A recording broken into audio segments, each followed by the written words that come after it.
War in the sky was brutal. But for some men, the first battle wasn't against the enemy, it was against their own country. In the early 1940s, when the world burned in World War II, African American men were told they could not fly. They were branded unfit, inferior, incapable of becoming aviators. But in Tuskegee, Alabama, a bold experiment began.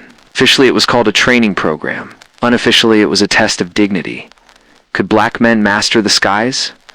Or would racism ground them before they even left the runway? The answer would change history. The Tuskegee Army Airfield opened in 1941. Built beside the Tuskegee Institute, it stood as both opportunity and insult. It gave African Americans a chance to train as pilots. But it was segregated, designed to prove or disprove their worth. Cadets stepped into classrooms with heavy hearts and burning ambition. Every lesson, every drill, was more than education. It was a fight against centuries of prejudice. As one trainee said, "We weren't just learning to fly planes, we were learning to fly past hate."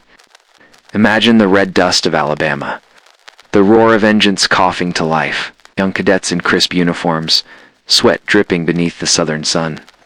Among them was Benjamin O. Davis, Jr., the son of the first black general in the U.S. Army. His quiet discipline inspired others. They trained relentlessly: navigation, gunnery, formation, flying.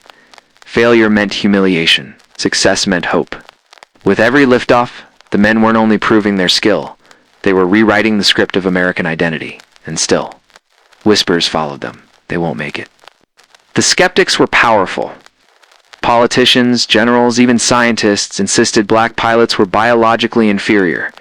Studies claimed their reflexes were slower, their courage weaker. Every cadet knew these lies, carried them like invisible chains. But instead of breaking under the weight, they rose. Each drill became defiance, each takeoff, a declaration.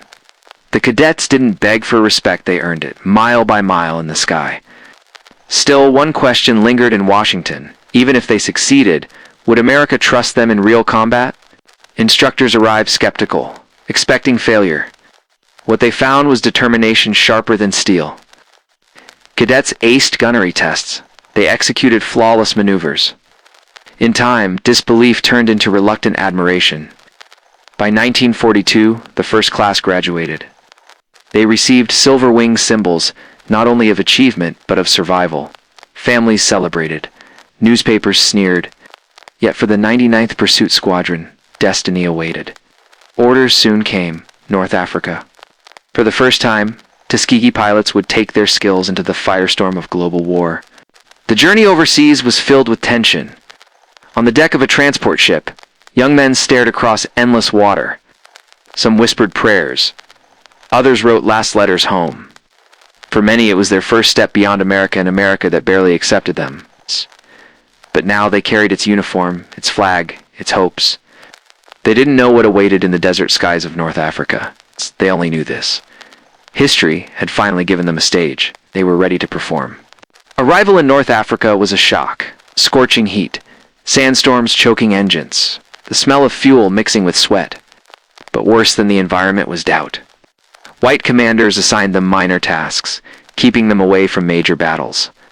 Some whispered they weren't capable of handling serious missions. The airmen could have grown bitter. Instead, they flew. Every mission, no matter how small, was carried out with precision. Slowly, numbers began to speak louder than prejudice, but they knew one great test still awaited. That test came in June 1943 over the island of Pantelleria. Tuskegee pilots attacked enemy positions with ferocity.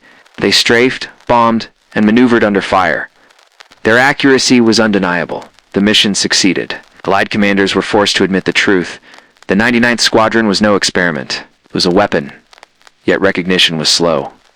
Even after victory, skeptics muttered, could one mission erase centuries of doubt? Or would these men need to carve their legacy in blood and sacrifice? Give us the chance, they begged. And finally it came. The Tuskegee Airmen were assigned to bomber escort missions. Oh, the deadliest job in the skies. American bombers lumbered across Europe, slow and vulnerable. German fighters circled like predators. Escorts had to be flawless, or hundreds of lives would be lost. It was a role demanding skill, courage, and discipline. For the Tuskegee Airmen, it was the ultimate test. Protect the bombers, or die trying. The future of their reputation depended on it. Training reached new intensity.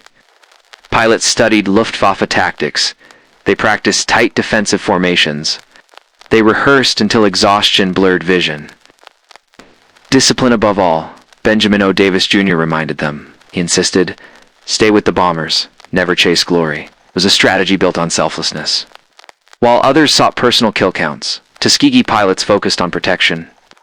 Every crewman flying those massive B-17s and B-24s depended on them. For men long denied respect, that responsibility became sacred. The first escort missions were chaos.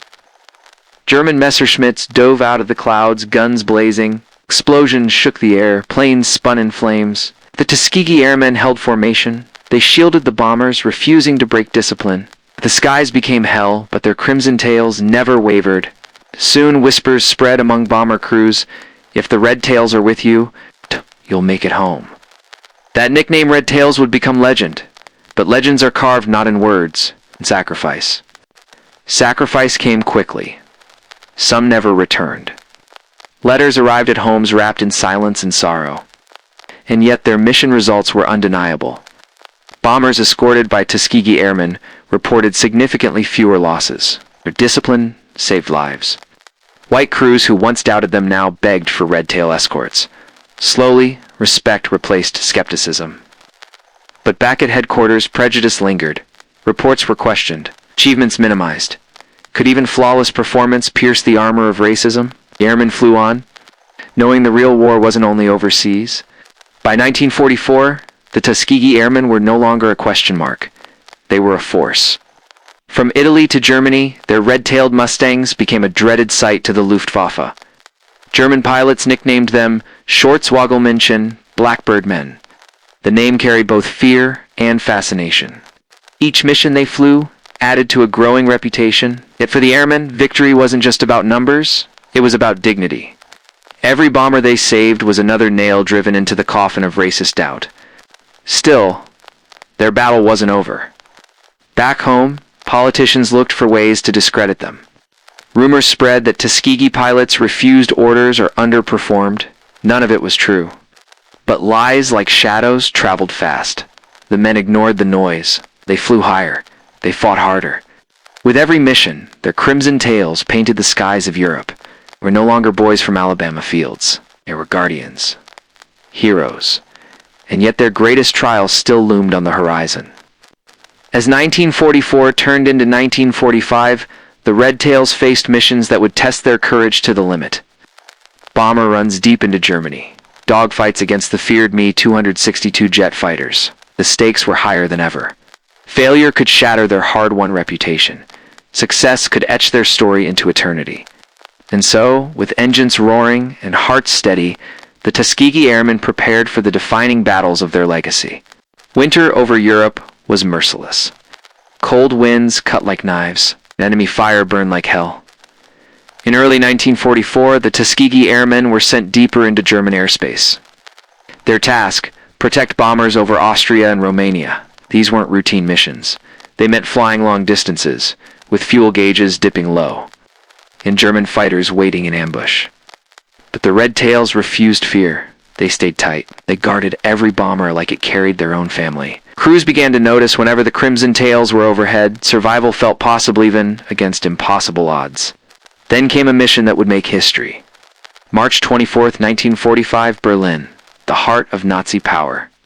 Hundreds of American bombers prepared to strike the city. Escorting them were the Tuskegee Airmen. It was their most dangerous mission yet. German jets, the revolutionary Me-262s, prowled the skies, faster than anything the Allies had. Pilots whispered, "No one can stop them." But the Red Tails tightened formation. Engines thundered. They were ready to prove that discipline could outmatch speed. The Me-262s came screaming from the clouds, sleek, deadly, almost untouchable. But Tuskegee pilots didn't break. They maneuvered with precision, forcing the jets into disadvantage. In the chaos, Lieutenant Roscoe Brown made history shooting down a German jet. The impossible had happened. For bomber crews watching from above, hope exploded like sunlight. The Red Tails weren't just good, they were extraordinary. The mission succeeded. Berlin burned. The Tuskegee Airmen cemented themselves as legends, yet their war was far from over. Victories carried weight, but so did losses. Every pilot who didn't return left a hole in the squadron. Letters written in neat handwriting became final words to mothers, wives, children. In the quiet of night, survivors stared at empty bunks. They knew tomorrow could be theirs, yet they flew anyway. Courage for them wasn't absence of fear. It was mastery of it. And in that mastery, they forged a bond unbreakable, sacred, a brotherhood built in fire and loss. The Red Tails' reputation spread fast. Bomber crews began requesting them by name. If you want to live, ask for the Red Tails. Their record was astonishing. They flew over 15,000 sorties, destroyed trains, trucks, enemy positions. More importantly, they became a shield. Bomber losses under Tuskegee escort dropped significantly. Even white officers, who once doubted them, had to admit the truth. But for the airmen, recognition was bittersweet. They fought for a nation that saluted them in combat, scorned them at home. Consider this irony. In Italy, locals embraced them with warmth. In villages where they landed, children ran to greet them. Civilians saw heroes, not skin color. Yet in America, segregation still ruled. At base camps, black airmen were often denied entry to officers' clubs. They faced hostility from white units. "We were fighting two wars," one pilot recalled. One against Hitler, one against Jim Crow. The contradiction was unbearable. But instead of breaking them, it hardened their resolve. They would win both. Among their fiercest battles came in mid-1944 over Plosti, Romania, the oil heart of Hitler's war machine. The skies roared with anti-aircraft fire. German fighters swarmed. Bombers staggered under heavy damage. Yet the Red Tails never broke formation. They pressed forward, carving a path through chaos. Losses were heavy, but the mission succeeded. Without fuel, Hitler's war engines began to starve. It was a turning point, and Tuskegee pilots had helped bend the arc of war. Still, headlines back home remained muted. Inside the squadron, leaders like Colonel Benjamin O. Davis Jr. set the tone. Stern, unyielding, focused. He believed discipline was survival. "Stay with the bombers," he ordered. "Never chase kills." Some grumbled, wanting glory. But in time, they saw the wisdom. Their record of protecting bombers became unmatched. Davis himself became a symbol not just of military excellence, but of possibility. A black man leading men in combat, shaping strategy, defying the very system that doubted him. His presence was revolutionary. Personal stories bring the history to life. There was Lee Archer, one of the squadron's most celebrated aces. His calm precision earned him kills against the Luftwaffe's best. There was Charles McGee, who flew more than 400 missions across 3 wars. Each pilot carried unique courage. Each mission tested them in new ways. Their achievements weren't just military, they were human. Every takeoff carried fear. Every landing carried relief. And yet, they kept climbing back into the cockpit, again and again. By late 1944, the Luftwaffe was weakening, but danger still lurked. The Germans unleashed desperate counterattacks. Jet fighters, heavy flak, kamikaze-like charges in the skies. The Tuskegee Airmen remained relentless. Their crimson tails flashed like warnings across the horizon. German pilots began to fear them not for numbers, but for discipline. They weren't reckless hunters. They were guardians. That reputation became their armor. Still, even as the war neared its end, the question remained: would America ever recognize their sacrifice? The final months of the war were grueling. Missions stretched longer. Weather turned brutal. Fatigue gnawed at every man. Yet they pressed forward. In spring 1945, as Allied forces pushed into Germany, the Red Tails soared above. Their final escort missions carried symbolic weight. Every bomber saved was another nail in the coffin of fascism. And then it was over. Nazi Germany surrendered. The skies fell silent. But for the Tuskegee Airmen, silence carried a new weight. What awaited them back home? Victory celebrations erupted across Europe. Champagne flowed, flags waved. White crews embraced them as brothers. For one fleeting moment, skin color didn't matter. Courage did. skill did. The airmen had flown more than 1,500 missions, destroyed hundreds of enemy aircraft, saved countless lives. They should have returned home as heroes. But the war against prejudice wasn't over. When they stepped off ships in America, reality struck hard. Segregation was still law. Jim Crow still ruled, and recognition was painfully absent. Coming home was the hardest part, one pilot confessed. They had risked their lives for democracy abroad, only to be denied basic dignity at home. No parades, few honors.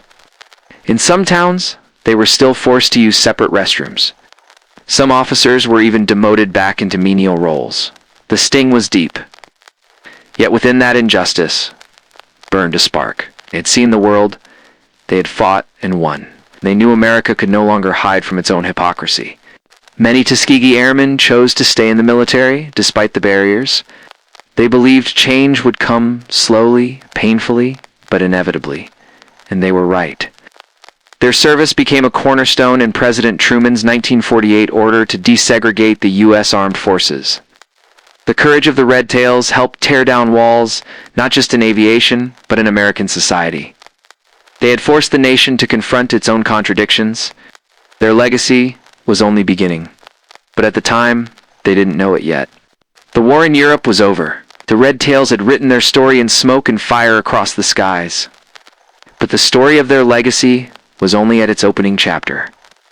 What came next was a new kind of fight, not with guns or planes, but with memory. Would history remember them, or would they fade into silence? The answer depend on how the next generation carried their story forward. Victory abroad did not guarantee victory at home. When the Tuskegee Airmen returned to the United States, they expected change. They'd flown, fought, and bled for freedom. But the streets they walked were still divided by color lines. Signs reading whites only still hung above diners and theaters. For many, it felt like betrayal. They had defended democracy in Europe, only to be denied it in America. And yet, they refused to surrender to bitterness. Their service had planted a seed that would grow into something far greater. The year 1948 brought a breakthrough. President Harry S. Truman signed Executive Order 9981 ending segregation in the U.S. Armed Forces. It was a direct result of the Tuskegee Airmen's undeniable record. Their courage had stripped away the excuse of inability. They had proven beyond question that African American men could fly, fight, and lead with distinction. The order was a victory not just for the Red Tails, but for every soldier who would follow. Yet change outside the military would take much longer. Their legacy began to ripple. Young African Americans looked at the Red Tails and saw a possibility. If they could fly Mustangs over Berlin, then anything was possible. Many joined the newly integrated Air Force, inspired by the Trailblazers. Others carried the spirit into civilian life, becoming doctors, lawyers, teachers. The Tuskegee story became more than military history. It became a parable of resilience, proof that courage could chip away at walls of hate, proof that dignity once denied could never again be silenced. But memory is fragile. The 1950s and 60s, as America entered the civil rights era, the Tuskegee Airmen risked being forgotten. Their victories were overshadowed by other headlines. Many retired quietly, blending into civilian life. For decades, history books barely mentioned them. But in African American communities, their legend lived untold in kitchens, churches, and schools. They said we couldn't, but they did. Those words carried power. And in time, the nation began to remember. The civil rights movement found strength in their example. Leaders like Martin Luther King Jr. pointed to the hypocrisy of a nation that used black soldiers abroad, then denied them rights at home. The Tuskegee Airmen embodied that contradiction. They were living proof of both oppression and triumph. Veterans marched, spoke, and supported the movement. They knew the battle for equality was far from over. They also knew this. They had already cracked the first wall. Now it was time to bring the whole structure down. Personal courage became public inspiration. Pilots who once soared above Europe now stood before classrooms, telling children that skin color could not define destiny. Others entered politics, pushing for reform. Some returned to the skies in civilian aviation, paving the way for African Americans in commercial airlines. Each path carried the same message: we belong everywhere. Their quiet persistence spoke louder than any speech. It told America that the fight for equality was not abstract. It had names, faces, and wings. Recognition was slow, but it came. In the 1970s, historians began to dig deeper. Documentaries, books, and oral histories brought the Red Tails back into the spotlight. Veterans shared their memory stories of dogfights, of fear, of laughter in barracks. For the first time, the broader public began to grasp the scale of their achievement. Not just as war heroes, but as cultural pioneers. They hadn't only changed history, they had changed the very idea of what was possible in America. One pilot recalled, "We weren't flying for glory, we were flying for a reason. To show America what it tried to ignore." His words cut to the truth. The Tuskegee Airmen's greatest weapon wasn't their aircraft, it was their example. Their ability to rise above hatred, to perform with excellence in the face of doubt, was more powerful than any bullet. That example echoed across generations.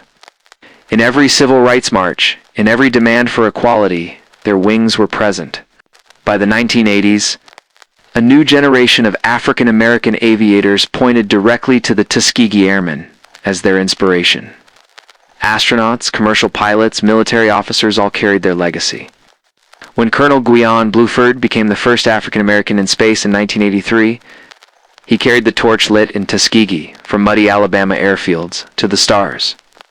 The line of history was clear. What began as an experiment in exclusion had blossomed into a legacy of limitless possibility.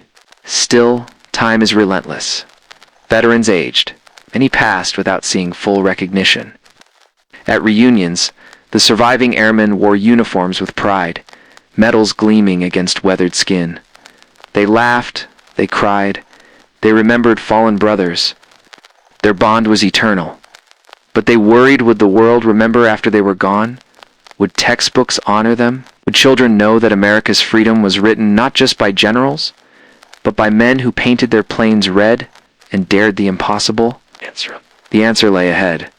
Then, in Arlington, a long overdue honor arrived.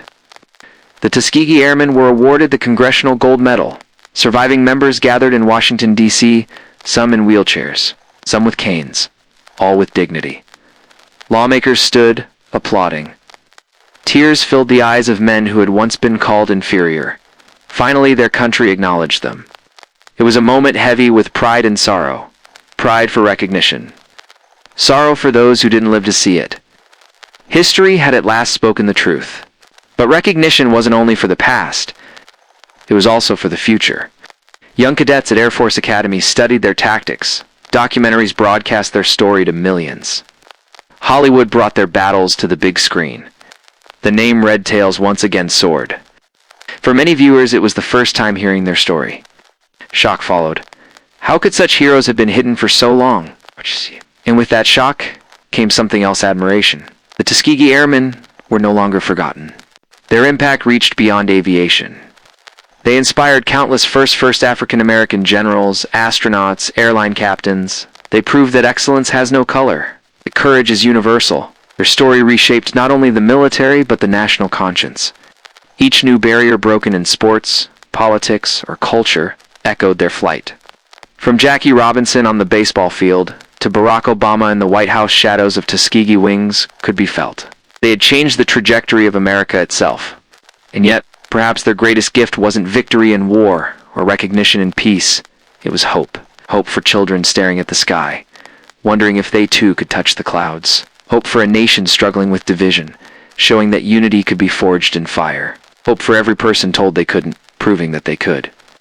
The Tuskegee Airmen's story wasn't just about planes. It was about possibility, and possibility never dies.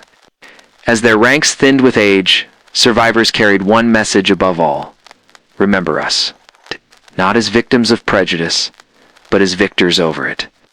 Their story is not just history, it is inheritance. Each generation must decide whether to carry it forward or let it fade. For the Tuskegee Airmen, the flight is eternal. Their courage still soars in every sky, and the legacy of their triumph is now ours to guard. History is not just written in books, it is carried in the skies. The Tuskegee Airmen proved that courage can rise from the most unlikely places: an airfield in Alabama, a segregated barracks, a country that doubted them. Their journey wasn't just about defeating Nazi fighters. It was about defeating the limits placed upon them. Every mission they flew was a declaration, "We belong." And though decades have passed, the roar of their engines still echoes, not only above Europe's battlefields, but in the conscience of every nation that values freedom. Their flight was for all of us. Consider the odds. Fewer than 1,000 pilots trained, thousands of mechanics, navigators, and support staff working in secrecy and struggle. All told, the Tuskegee Airmen flew over 15,000 missions, destroyed hundreds of enemy aircraft, and safeguarded countless bombers. Yet their greatest achievement was invisible. They dismantled lies. They shattered the myth of inferiority. Their courage forced a superpower to look in the mirror. This wasn't just military history, it was moral history. Proof that bravery knows no boundaries. Proof that prejudice, when challenged, can be defeated. The airman's story reminds us that progress is fragile. Victories can be forgotten. Heroes can be erased. But memory is a weapon, one that keeps justice alive. When we tell their story, we honor not only their sacrifice, but the sacrifices of all who fight against silence. Their example demands vigilance, because prejudice never disappears. Completely it waits in shadows. The Tuskegee Airmen teach us that courage isn't just about flying into enemy fire. Sometimes it's about facing hatred at home and refusing to land. Generations later, their spirit continues to guide. When young cadets step into cockpits today, many carry a silent prayer. Fly like the red tails. Their maneuvers are studied in classrooms. Their portraits hang in museums. Their medals rest in display cases. But their true legacy cannot be framed. It lives in the breaking of every barrier, the defiance of every no, and the quiet resolve of those who rise, despite odds stacked against them. That's the power of their wings. That's the heartbeat of their story. In 2009, a moment of poetic justice arrived. At the inauguration of President Barack Obama, surviving Tuskegee Airmen were honored guests. Men who had once been told they were second-class citizens now witnessed the swearing in of the first African-American president. Tears rolled down cheeks weathered by both war and discrimination. History had come full circle. Their flight had begun in the segregated South, landed in the highest office of the land. For them, and for America, it was a victory beyond imagination. Even in their final years, Tuskegee veterans kept speaking. They visited schools, shared memories, and challenged young people to dream bigger. Their message was simple. Excellence is the best answer. No anger, no bitterness, just a call to rise higher, to let skill and courage do the talking. They knew that someday their voices would fade. But if children kept their story alive, the wings would never truly land. Each retelling became an act of resistance against forgetting. Each memory kept the red tails aloft. The world also paid tribute. Streets were renamed in their honor. Air Force bases established memorials. Hollywood films introduced their battles to millions. Even video games recreated their missions. From classrooms in London to museums in Chicago, their story reached across oceans. No longer hidden, the Tuskegee Airmen became global symbols. They were not just African-American heroes, they were universal heroes. A reminder that bravery once revealed belongs to all of humanity. And in every language, their lesson was clear.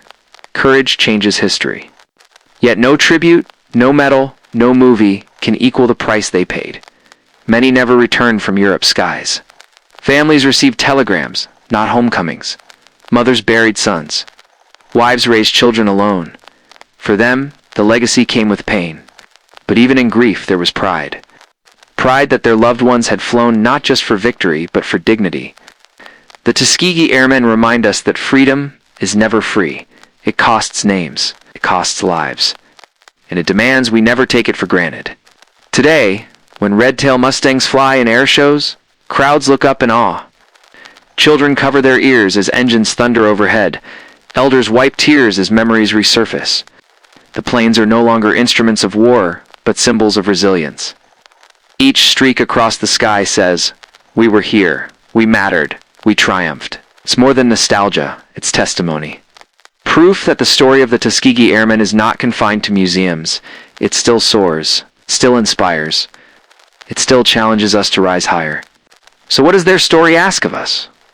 To remember, to honor, to fight our own battles against prejudice and doubt. The Tuskegee Airmen didn't fly just for themselves. They flew for the possibility of a better world. Every time we confront injustice, we continue their mission.